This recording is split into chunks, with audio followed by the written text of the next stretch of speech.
Another thing, if we can be fair to each other,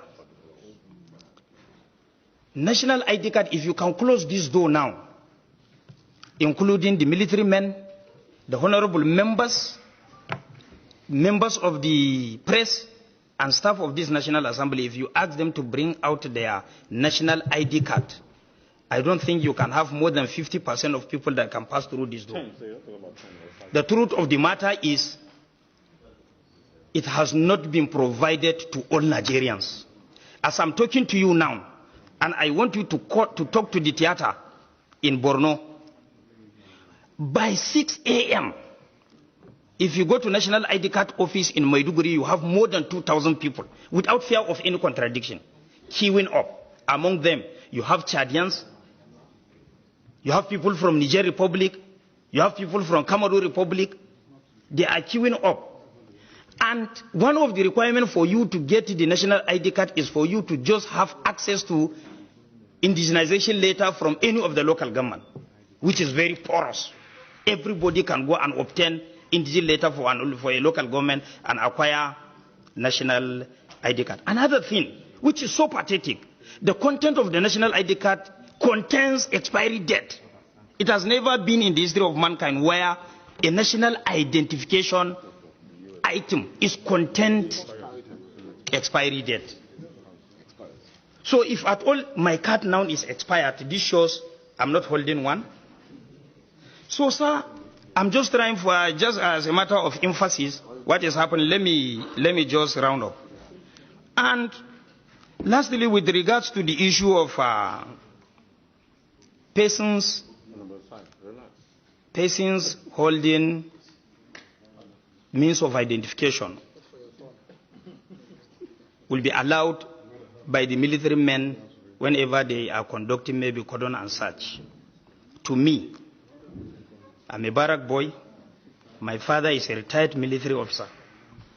I have never seen a situation whereby a military man is doing a job or police work, if I can put it, or paramilitary work.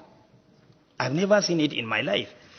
We went to Maiduguri for an oversight. One of the problems of Nigerian army is lack of manpower. And now you want to overstretch the limited number you have for this. So, sir, so this is it.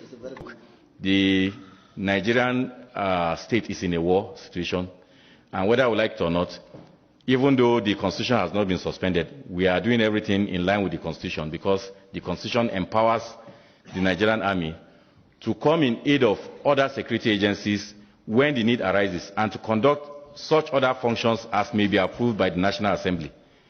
And I think that is what we are doing. And many of these activities, you may not necessarily, they are not enumerated in the Constitution, so they are not even things you can say, oh, we say we are supposed to do this, this, and that. But in the course of doing that particular major activity, we come up with other ideas and other activities that support that particular activity. I think we're in line. So I want to use the opportunity to appreciate you and call on you and let you know that, look, this particular activity or this particular operations that the military is undertaking, because it's not affecting your area doesn't mean you should not be concerned. You must be concerned, because it's affecting everybody. And if it's a business for everybody, I think it is what the whole Nigerians should see as our project, and support the military and the army particularly to ensure that we bring this challenge to a halt. The next one is from if you don't hear any operation taking your place, because that means it's peaceful. Of course, I can tell you Crocodile Smile is actually designed for the south, south, and southwest, but we are focusing on the southeast because, of course, there are no challenges, or there are challenges everywhere, but it is not as, pronounced as in the southwest as in other areas. Then the last one, okay, not the last one.